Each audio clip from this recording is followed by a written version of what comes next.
Welcome to AfterCana, a Ferris Love podcast dedicated to exploring the vocation of marriage. In each episode, we bring you stories, advice, and insights from experts and seasoned couples to help guide you in your journey, whether you're dating, engaged, or newly married. My name is Gabby Quinlan, and today I'm sitting down with Madigan Maere. She is a Catholic matchmaker, and I'm just so excited to hear all that she has to say today, particularly for our listeners who are single, navigating the dating world. So, Madigan, welcome. Thank you so much for having me today, Gabby. I'm very excited to talk about such an important topic because everyone needs hope in dating nowadays. And so I'm excited that we get to have this conversation. Me too. So excited. So, okay, tell us just a little bit about how you got here. How did you enter this space? The background, I love it. So I have always been a hopeless romantic, and I moved down to Dallas, Texas at 19 and realized that my options for dating, I was on a travel job at the time. My options for dating were traveling where I was and hopping on a dating app and then deleting it when I got back into the state because it was still pre-COVID and not acceptable to be on dating apps. And then I would go to YCP events and church events, and everyone was hitting on everyone. And I was really trying to build community. And I was like, I don't like, this is not the space for me at that stage in life to be focused on that much dating. And then I hopped on everyone's favorite Catholic Match. And I was like, A so classic. you're telling me I can't talk to someone and for 10 days unless I pay for it. And apparently the options aren't great. And so I just sat there and I went on a Labor Day retreat 2019, which is almost, I guess 6 years to the day. And the Lord was like, do better. Okay. And I was like, wow, Heard. what an opening, Lord. Yeah. And so in that, I started to think about speed dating, and I am a naturally very competitive person. And I also have friends who are introverts. And I was like, I would take all of them down. And also all my introvert friends would be so exhausted. They would not have like a great way of presenting themselves. So I was like, well, that doesn't serve everyone. And so I sat and thought about dating apps, and I was like, we all know what we want and what we're trying to get to. So I basically launched a matchmaking service that was an in-person business model 2 weeks before the Wow. country shut down. No, that's Yeah. crazy timing. Okay. But it's the Lord's timing. It's the Lord's timing. So I did that for about a year and a half, realized that the in-person wasn't going to be able to serve enough people, kind of expanded to Zoom. And then I went inactive because I had some personal things I had to deal with. And during the inactive stage, I watched a show called Love is Blind and Married at First Sight. Love And I it. was like, I think that there's something to this idea that we have become on dating apps this hot or not.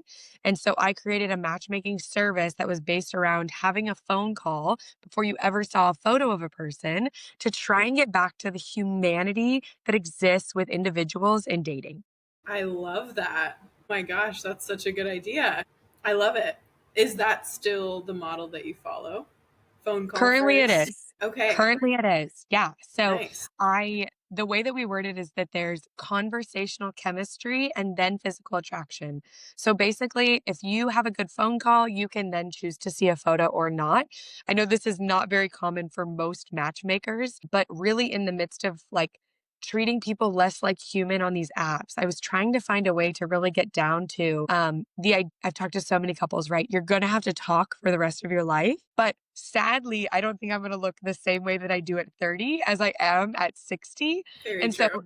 there is totally, I always say like physical attraction 100% matters, but it is not the end all be all and it has the ability to grow. And so I want to like focus on that and not be ruling people out because of a photo with a fish or a situation where the woman is not maybe presenting herself in the best way. Like she still was human, that man is still human, and like we have got to continue to embrace each other as humans.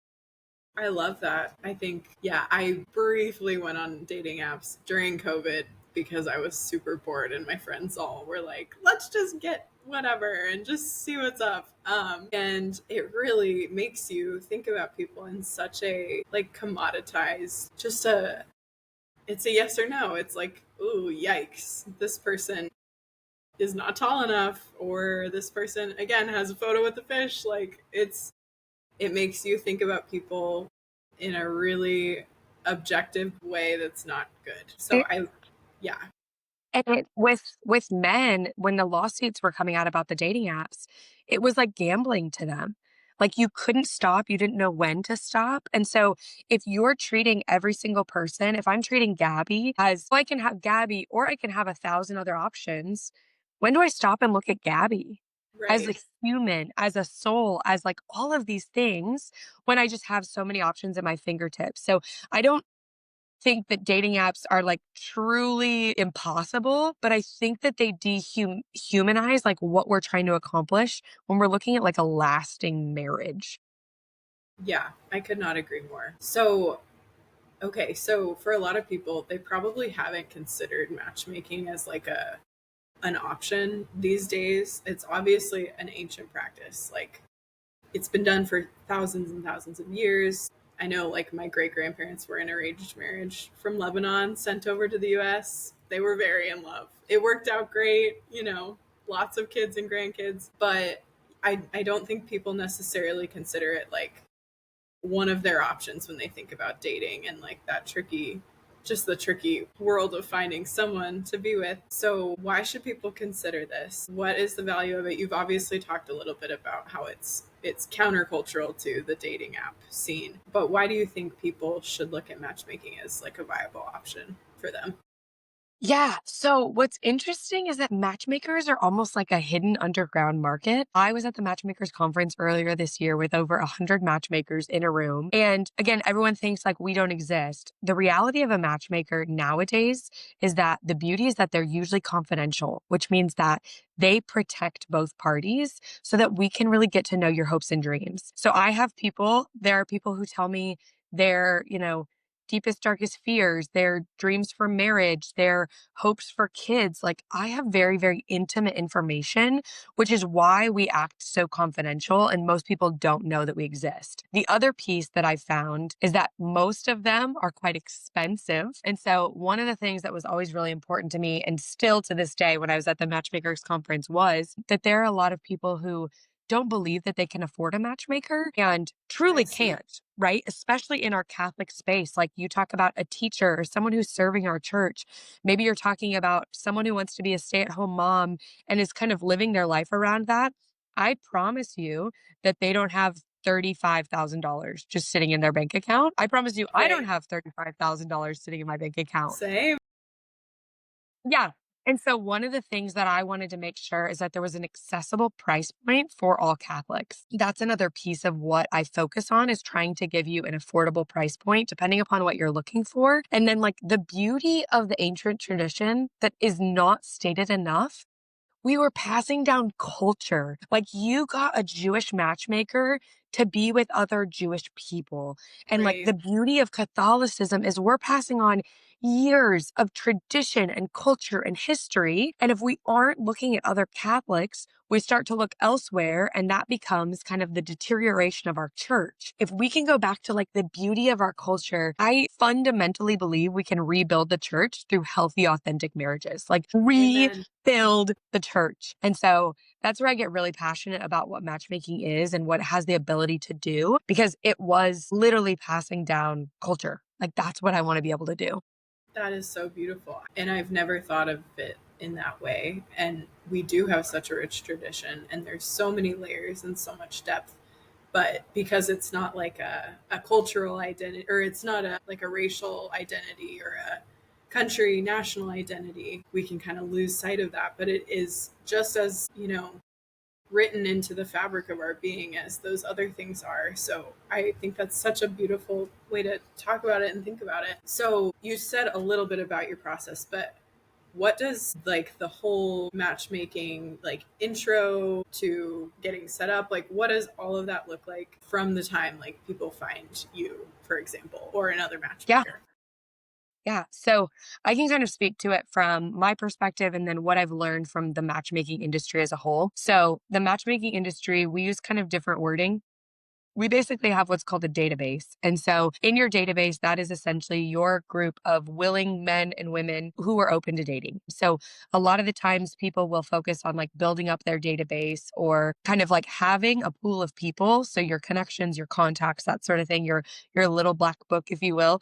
Makes sense. Rolodex. That's the word I was thinking of. The little old Rolodex you used to have. So that's what's called a database in matchmaking. And so a lot of people will have databases that are sometimes really big, sometimes only men, sometimes only women. It kind of depends. Some people charge for their database. Mine is free. And the goal is, again, that accessible price point. So it allows for you to kind of come in and exist as someone who's interested in dating. So there's databases, and then basically it kind of depends per matchmaker. The way that most matchmakers do it is, they would meet with a particular client or someone would join their database. So for example, Gabby, if you join the database, they'd go through, they'd get a lot of information about whether or not they believe you might be a good fit for them or for maybe a different matchmaker. So there's a lot of actual referring in matchmaking, which is also beautiful to say, hey, like Gabby, you may not be at my price point or my goals, but someone else may be really good for you. And you actually will send clients Nice. back and forth to one another.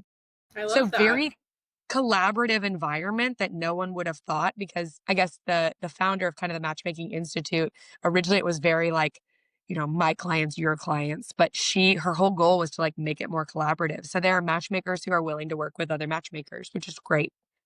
So that's a piece of it. So they may say, like, Gabby, these are your goals, right? You want to be married in a year. You want 6 people. I'm going to go out and search for you. It's kind of easier to think of matchmakers sometimes as like headhunters. So like, you're looking for this particular maybe client for work or a CEO. Well, I'm going to go out and source as many people who would fit that description and then present those actual people as options to you. And then you kind of get to pick and then go on dates. So that's kind of like what the industry is as far as matchmaking. And then there's also like relationship coaching that gets added to it. There's a lot of those pieces where maybe, Gabby, you've never dated in your entire life, which by the ring on your finger, I don't think that's true. Maybe you've My never second baby in December, Yeah. so not quite. I love that. Congratulations. But if that was true, right? Like then we would go ahead and say, maybe you're an executive and you've focused on your career, but dating is like a whole new world. Well, you can then sit and have conversations and say, well, what were you going in with expectations? What did this look like? So matchmakers also, sometimes if they're paired with relationship coaching, actually help you date better. Shocking concept. Right. Crazy. Yeah. Who That would have makes thought? sense.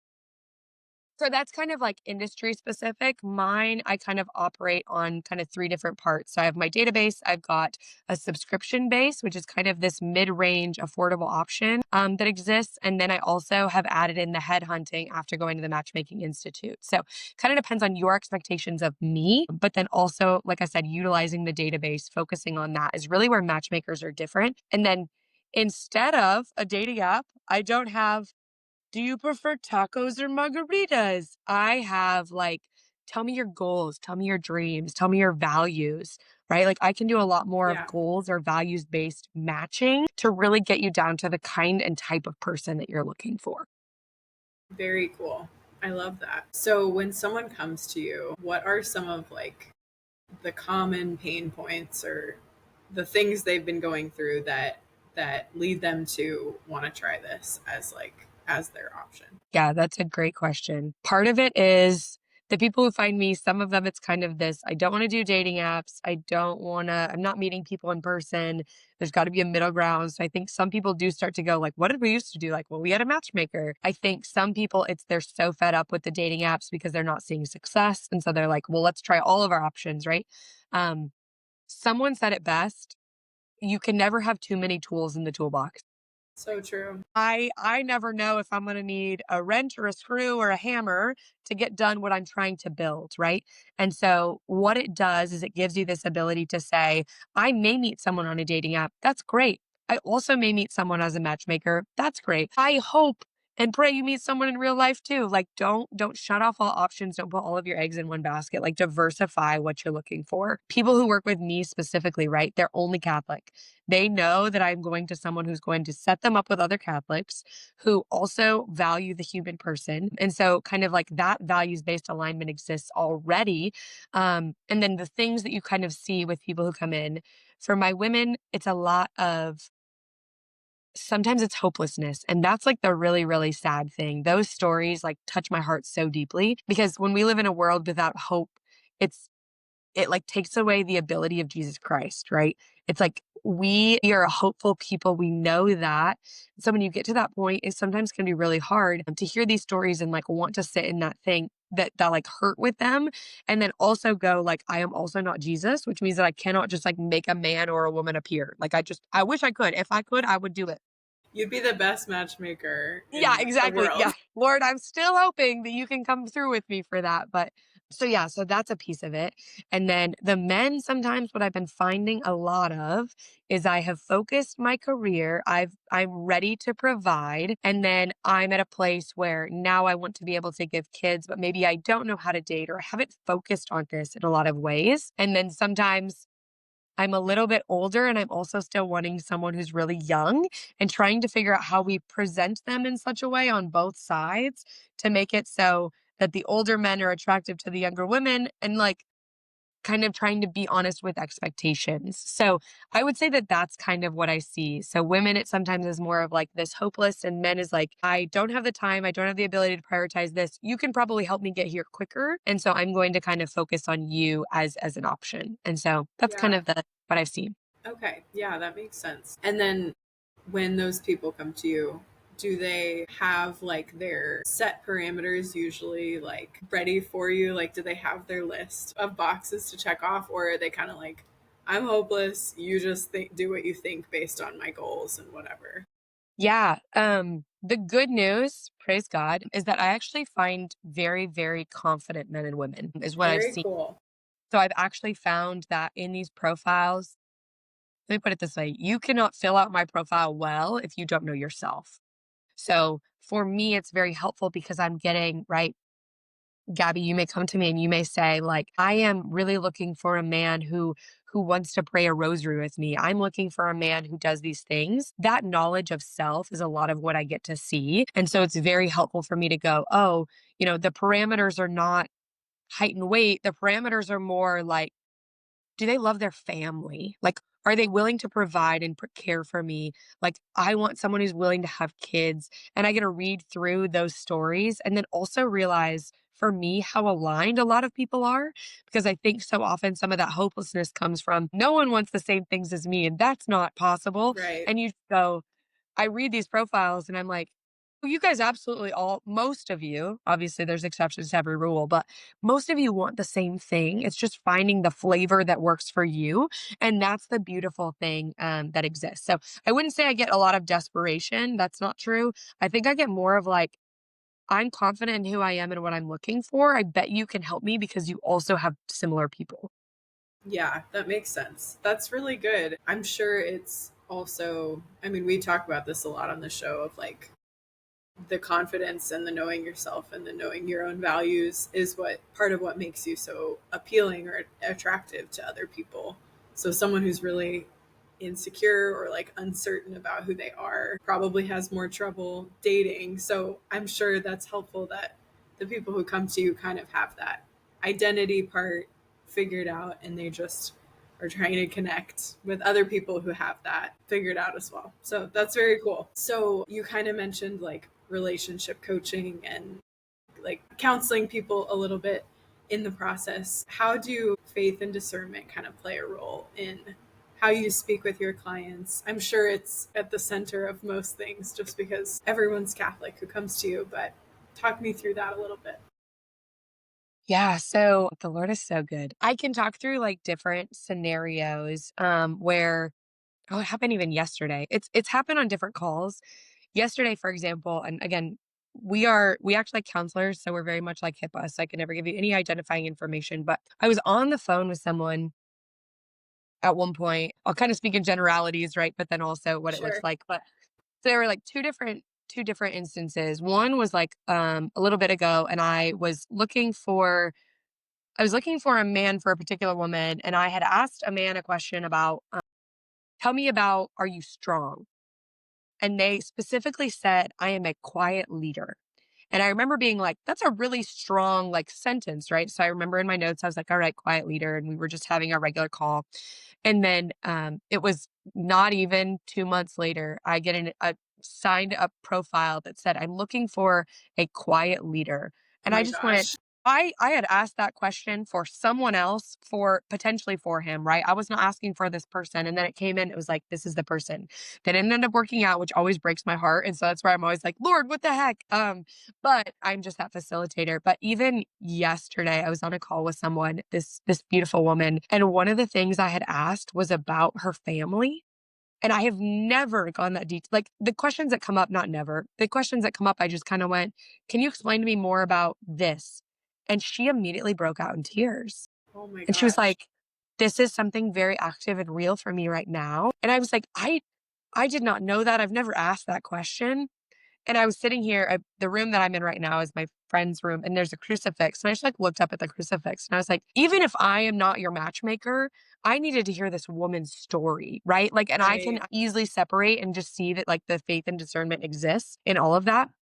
The other beautiful part of what I do is that if you have a phone conversation, I actually hop on. So pretty much the first thing you would ever say to potentially your future husband is a prayer. So like I actually That's begin beautiful. the entire phone call in prayer. And then I leave the call, obviously, but it's like, if this is your husband, within the first 5 minutes of meeting them, like you were praying. I love that.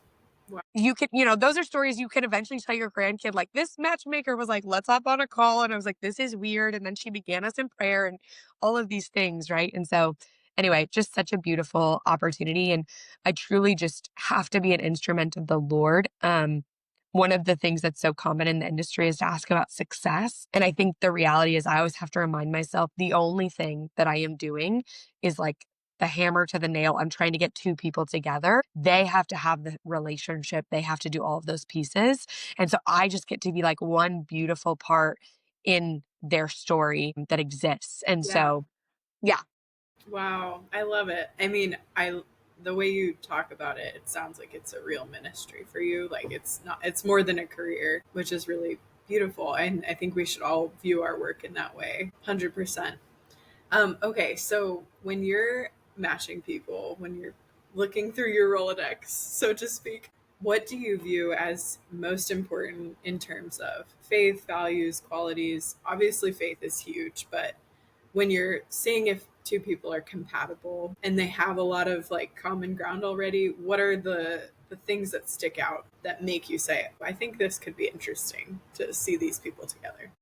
that's a great question. The part of it that I think some people, or like I've wanted for so long, is I want there to be like a science behind matching people. I want it to be like, I come from a math background. So I'm like, A plus B equals C. Like, where is my A? Where is my B? Then I will give you C. And what I've learned is it's in the little things that I look in their profile. So the Lord earlier this year asked me to change my profile. And so I realized that I'd been asking kind of some questions just about who they are, but not a lot of their relationship stuff. And what was interesting is that like this questionnaire now, I feel like I get like the whole person, who they are, where they've been, what they're looking for, and their relationship history, which is great. And in that, there's different pieces. So I'll read one profile and I ask, like, what do you want your future to look like? And they're like, I want 7 kids on a farm somewhere. Yeah, And I'm going, okay, that's helpful because you're probably not going to end up with a city person.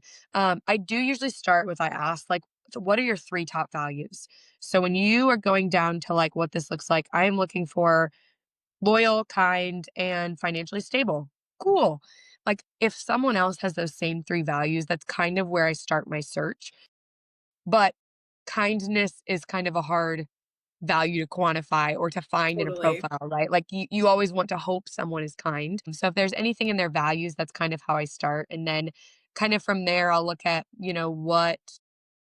what is your relationship history? Because I think sometimes similar backgrounds is what can kind of like bond us together. It's not always true, but for example, like, if you were someone who went away from the church and came back, like, Right. oh, that's really helpful because you can relate and you're not going to judge each other based on sins and what, like those things, like you've lived a similar life. The successful marriage that I had was based around like the fact that they both kind of went off the deep end in college and came back together and now are living Sure. some of the most beautiful holy lives that I'd seen. So you kind of have some of those things that play into it, but I I wish that I could say it was like, again, A plus B, but it's like it truly is discernment. Like it's reading a profile.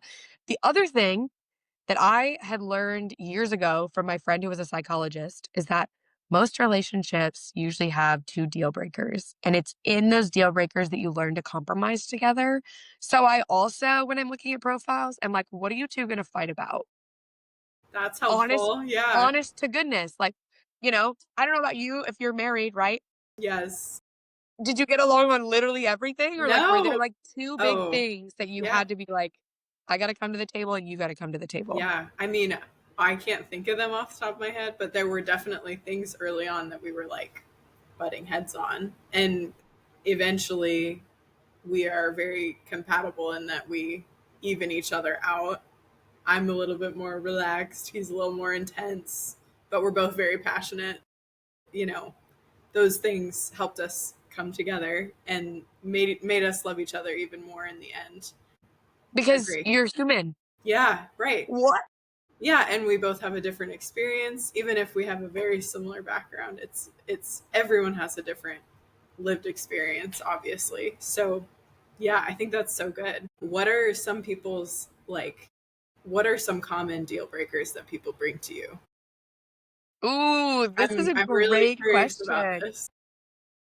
Yeah, some deal breakers. So, women's 2 deal breakers, I'll tell you right now, as a general rule, is any history of abuse, which is very, very hard to gauge for on a profile that I would be getting. So women, but like, is very aligned with their idea of like women want to feel safe and protected. So every time I see that, I go, safety. Like their biggest, like one of their values is safety in a relationship. Right. And then the second one for women, I'll be really honest, is height, which Yeah. sometimes we got to work with in different ways, right? I think so often, right, some of our taller friends are like, there's no one who's that tall.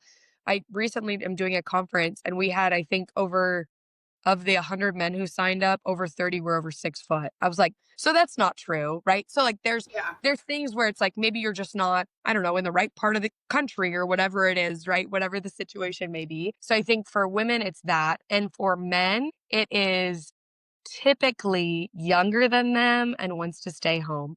And Nice. so it's that beautiful complementarity that women are looking for safety and men are looking to provide, which like we all know is a big piece of it. A lot of the time I wouldn't say that that's a deal breaker. It's just like I want to be able to provide. I want someone who's willing to like let their guard down, to like let me in. I can speak for myself and I think for some women that I know, a lot of us if we've been single for so long, we can create this masculinity that exists in our person to protect ourselves. I actually had it in my own personal relationship, and getting those guards to come down is like what a lot of the men are seeking. Like, can you put your guard down? Can you be feminine with me and whatever that looks like? So how can I Right. provide for you? And then theirs is typically age because they would like to have kids. And Yeah. so that Makes is the sense. natural wanting to spread the generations to come. Yeah, that makes sense. Very interesting. And I think you see that those things innately in how we approach one another, even in a more traditional dating setting. An older man might approach a younger woman, or a woman might ask like, "What's your relationship like with your mom?" Like Yep. to get those details about like, are you going to be safe and are you going to be like a good fit for me? Well, and one of the things because of that, the Lord put it on my heart a year ago, almost to the day. I was in an emotionally abusive relationship. And so it's been very important for me that the Lord put on my heart that basically after like 90 days, I need to contact the men and the women and actually discuss how the relationship is going. And so Yeah, part of that is trying to gauge for things that I was doing of like making excuses for very, very poor and unacceptable behavior. So the Lord even put like those things on my heart. So I have a clinical trained counselor that I work with to kind of like, we haven't gotten that far yet. Like we're not, haven't been having to make too many of those calls because we're still somewhat new in the business. sure. But it's kind of one of those things that like, I want this to last. Like, and I want everyone to be healthy. Like those things matter. And so I always want my women to feel safe, which is also why, like, when I do the phone calls, I protect your number. Like, there's no sharing of numbers till at least 24 hours afterwards. Like, That's all of great. those things, like that safety, I want to exist so everyone feels comfortable coming. Yeah, I think that's super important because I don't know the industry very well, but I'm sure some matchmaking businesses don't prioritize that as much, and maybe it's like you pay up front and here's the information, and then you're kind of sent on your way, versus, you know, you're trying to create lasting marriages that will ultimately like rebuild our church. So you're in it for the long haul, which I think is really, really important. And that's very refreshing, I would say. So, okay, obviously you've walked people through relationships quite a bit and just spoken with a lot of single people who are trying to date, etc. What is something, or what are some things that you've encountered in your work that you think all single people could use some improvement on or some work in as they kind of approach the dating world? I'm sure there's like a laundry list of Yeah. things, Woo. but How much time do we have? Yeah. Yeah, men, it's confidence in themselves and okay with the fear of rejection. I think that women love to be pursued. It's like in our give and receive that we all know. And so if you're constantly afraid to do that, like that ability to like feel safe is kind of like already removed from the equation. And so being comfortable asking out, women, I love women, obviously, but I think I want to make sure that I say this in the right way. for sure. I think women so often have this idealized conception of what a relationship needs to be or would look like. I would say, I can speak from personal experience again. I did not like my fiance very much at the beginning. Like, I really was like, we both would agree. Like, we went on our first date and we were both like, I could take it or leave it. Yeah, like very mid, right? Like, not romantic, not anything. It took a while for us to both like align and get on the same page about those things. And I think so often we as women want this like immediate fairy tale storybook ending. And so sometimes I think both people, and I will say this for both now, I think both people need to just keep their head in the game for a while. There's a famous matchmaking like Netflix show, right? And they say, if it's not a no, it's still a yes. I And so like it. like instead of sitting on dates and like grilling someone, I'm always like, first conversation, do you like ice cream? Like, right? Right. Start Like, slow.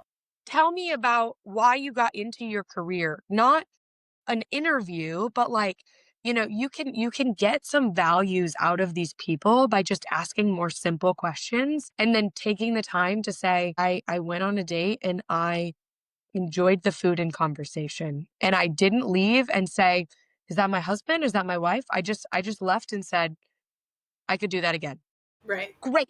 It's That's like casual. This is what Rachel and I talked about on the last episodes, was like default to saying yes, Mhm. and and keep it casual, and you never know, like she and her husband now are very similar to you and your future husband. Like, it wasn't sparks flying in the beginning, but you keep saying, you kept saying yes to little things, and then you eventually fell in love. Like, that's how it and goes.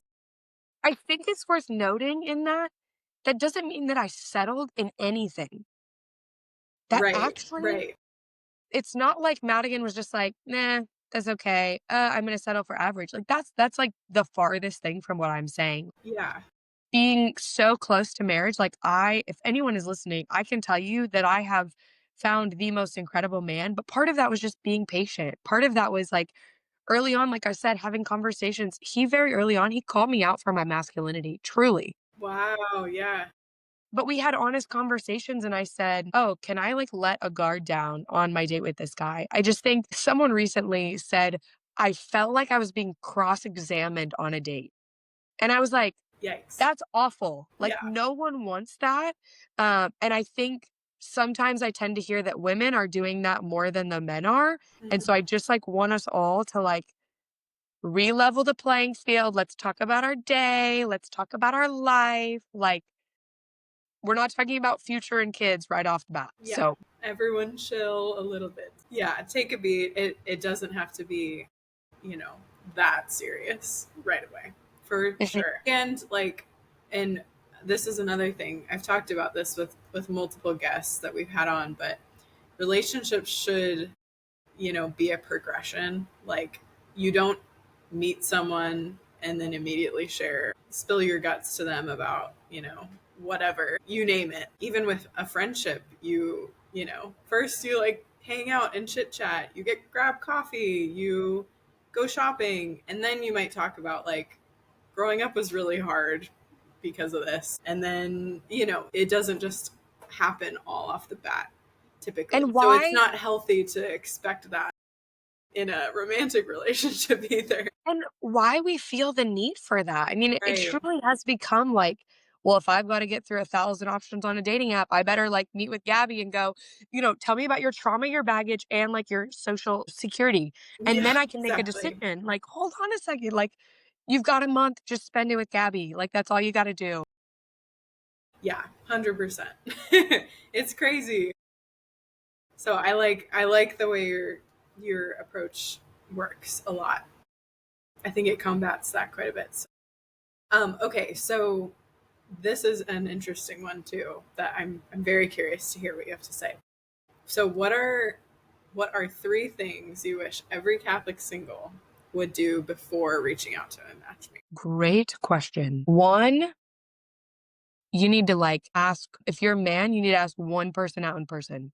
Like, I need to understand that you have tried this and you're not just like hiding behind all of these things, because that's like the confidence that like you're going to need to have in order to pursue a woman. And it's okay if you've been rejected, but I think like you've got to like put yourself out there and understand like what rejection is and get comfortable with it. For sure. Not because I wanna set you up with people that you're gonna get rejected by, but, like, because I think it's, like, really important to, like, pursue, like, and understand what pursual actually means. Um, so I think that would be one thing. I think that trusting that you don't know where the Lord is going to put your spouse. Like, Yeah, thi this idea that, like, there is truly a part where it's like, I feel like we over discern, so it's like people are going, "Well, I have to discern before I can sign up with a matchmaker." Like, the reality is, like, I didn't know I was gonna meet my husband in a bar, like, right? And but, like, that totally. I was open to whatever the situation was, and so, like, I would say practice pursual, be open, and then lastly, I think for before reaching out to a matchmaker, I think understand what the matchmaking industry is. Um, Reasonable expectations is the, one thing I've learned the most. I do sometimes, and this is why I say it, I think people think I am build a spouse and that I am God.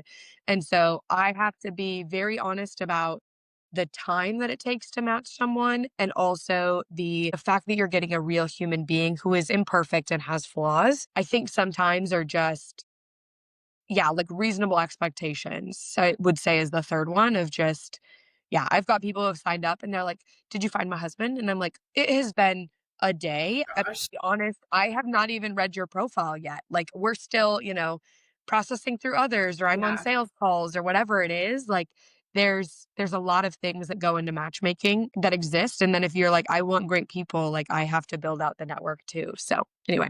Yeah, that makes a ton of sense. Totally fair. And then I want to hear like one or two of your favorite stories or success stories or just successful experiences that you think our listeners could benefit from hearing. Yeah. So I'll give you success and I'll give you honesty, because I think those things are helpful and the Lord is walking me through those. I think success has looked like I do have a marriage out of it. I ended up just with kind of understanding what I was looking for in a lot of people. She was one of my good friends. Like, she is now with her husband. I think that they have a baby on the way from what I understand. Love that. Praise God. Yeah. I think part of it has been getting to see people try.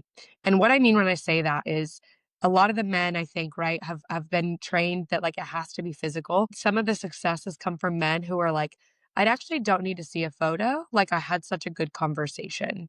And you Wow. go, wait a second, like, right? You're going to treat this person as a human, even if you're not immediately drawn to them, right? Or you don't know. Like that has been like a beautiful piece of what I've gotten to experience. And then I think the other honesty is like I spent a lot of time building up my database over the past couple of years. Part of that has been like focusing more on the business side than it has doing the matches. And so I've had some successful matches. Some of them it's been like the beauty of them going, I went on like 3 or 4 dates and like that's not my person, but like I totally get like this is the type of person I'm looking for, right? And so Which is very helpful for someone to in just their, discern, yeah, to figure out like you're one step closer, like this knows one step closer to your yes. So since I've been doing it, where actually I hit 2 years in 2 days, which is great. So I don't have a ton of like crazy success stories right now because again, I focus a lot on building out the business, but I am like have been focusing more on the matches and like we are seeing some of the me, myself, and I are seeing some of the like fruits of what we're trying to accomplish and being like, oh, I'm gonna treat you like a human. I'm gonna go on 2 to 4 dates and just try. Um, and that has been a gift to get to experience and understand. And so, yeah, I know right now, like there is a couple that's still dating and I keep reaching out and I'm like, how's it going? They're like, great. But I got her match wrong on the first try and I got his match right technically on the first try. So there she you was a go. second, he was a first, and like, I'm just wishing them all of the best and any of my matches, right? That's still always true, that they continue to do it. So I have to step out Yeah. of the equation though, because I'm like, I just want you guys to get married. And they're like, we gotta date. I'm like, cool, cool, cool, cool. I'll stay out of that. You're like, yeah, you're right. It's casual. It's fine. That's awesome. That's very cool. And I think it's such a, like, obviously it takes time for people to develop their relationship, and then their timeline of like getting married can be different. So I totally get wanting it to be like immediately, you guys are going to get married. But it's great that you hold it with such an open hand. And again, just really want the best for these people. And I think that's great. This is just like for me personally, I'm just curious about your own like love story. You said you met your future husband in a bar. Do you want to tell us anything that would also inspire the listeners in that area too? Yeah. Our story was absolutely written by God, and I don't question that for a second. Basically, the Lord put it on my heart to own an RV 2 years ago. If you know me, I am not an RV girl. I don't know. I remember like that being a very strange, and I was like, I mean, building my life around it and whatever. So the Lord put on my heart. I was telling everyone about it. That weekend, I go out to a honky tonk to celebrate my friend's 10 years in Texas. And I met a guy who owned an RV repair service. And Oh like my we were on the gosh. dance floor, and I was like, oh, I need your business card, right? That was the end of that. A year almost to the date later, like a difference of 11 days later. Um, I was on a date with another guy. It was literally like the weekend I think I did an interview with Rachel Hoover Cantu or a Oh podcast with my Rachel gosh, on no my way. podcast. Um, and I had been casually dating a bunch of guys like she had mentioned. And so I was on a date with a guy and this guy comes up to me and he goes, did you work at Disneyland? And I was like, no. I was like, but you look like a guy from Guitars and Cadillacs who owns an RV repair service and gave me his business card. And he was like, that's me. And I was like, foot What? in mouth. Oh my gosh. So come to find out the Disney Princess line was actually because he had worked at Disneyland. So he truly was trying to figure out how he knew me. Uh, in that time, Gabby, in that time, Oh boy. Oh he boy. lost 50 pounds and came back to the church. Like What? he was an unrecognizable man in a year. And I took that one interaction a year ago to mean nothing, like truly to mean nothing. Yeah. Yeah. And now, like, that's literally part of our love story. Like, I'm gonna marry a man who I met in a bar not once, not twice, but on a date with another guy. And so Crazy. Whoa. it was absolutely wild. I would say like that night I sat up at the bar with the guy I was on a date with, and then my fiance sat right up next to me, and I was like, "You have to be kidding! I don't know what I'm gonna do right now." Uh, but like, never got my number, never anything. So again, lack of pursuit. And then I found him on a group meet and I sent him a message and I said, I'm way too cute to be ghosted. And he was like, all right, like, let me make that up to you. And so we went on our first date, like I said, very mid. But that's our story, right? Like, so the Lord, he wasn't ready. I wasn't ready. And that's where a lot of what I do, like, if I fail to get to matches quick enough, like, I just trust in the Lord's timing because, like, he knows things that I'll never understand, obviously. Right. And so just trusting in him in that was, I think, a big testament in our relationship. So That's crazy and beautiful. I love yeah. it. When is your wedding? Been 22 because we met on July 11th and July 22nd. So 11/22, which falls on the feast day of Saint Cecilia this year on a Saturday. And so we have 3 focuses, which is mass, music, and memories. And so we are Beautiful. just incredibly honored and excited to get to, yeah, to get to honor a saint who is focused on the music. And then, yeah, everything in our relationship has happened on 11 or 22. And so we're also honoring the Lord's peace in our story. And so, yeah, we're so That's very excited. awesome. Oh my Yeah. gosh. That's like 3 days after my anniversary with my husband. So Well, I'm not saying I all the love best that. people are married in November, but Wedding and a November bride. you are more than welcome to come. I'll send you the invite. You are absolutely more than welcome. You're so sweet. Awesome. I'm so happy for you guys. Congratulations. That's amazing. Okay, so if people want to work with you, what is the best way to connect? And are there any other resources or anything you want to promote or share with our listeners? Let me know. Love it. Floor is open. So you can find my business on commitmentism.com. So that's commitmentism.com. The CISM stands for Catholic Intentional Serendipitous Matchmaking. And so I always like to remind people of that because it's just fun. So commitmentism.com is where you can go, fill out a profile, learn more about what I do, how I do. FAQs tell you like the type of people that are in my database. Like I try and be as transparent as possible. And then you've said it multiple times, but Love That is the name of my podcast. So we are Love That, Amazing. the Catholic Dating Podcast. So me and my fiance PJ actually podcast on there. We are waiting to hopefully, if you could say a prayer, get into our home and then build out a podcast studio. So you'll get more content from So us cool. coming forward soon. But right now things have been a little crazy. And then I don't do social media, but if you want to find me, I am on LinkedIn, Madigan Maere. And so that's where you can kind of follow along on my life journey, my matchmaking journey, whatever journey I feel like I'm talking about that day, to continue to, I guess, be a sinner in this fallen world and try and strive for the love of Jesus. So if you ever want, it's Commitmentism, Love That, the Catholic Dating Podcast, or you can find me on LinkedIn, and that's what I've got. I love it. That's great. Amazing. And then any last words for our listeners or any words of encouragement for the people out there who are feeling a little bit, I don't know, helpless, lonely, discouraged about the dating process? There is always hope in Jesus, and you really never know where it's going to come from. So trying something new doesn't ever hurt. Again, if you're embarrassed about trying something new, matchmakers are completely confidential. So I will never acknowledge you as one of the clients. So you never have to have a matchmaker, at least as far as that goes. I do want to be on the dance floor at your wedding.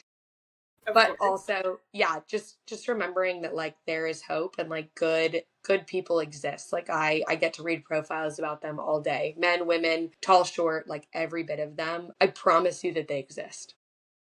That's great. Thank you so much. That was such a lovely conversation. Well, it was a gift, and I look forward to being on again whenever you need me. So you just say the word. Wonderful. Thank you. If you enjoyed this episode of AfterCana, share it with a friend, leave a review, or head to the Fairest Love website for more resources on building relationships and families of faith.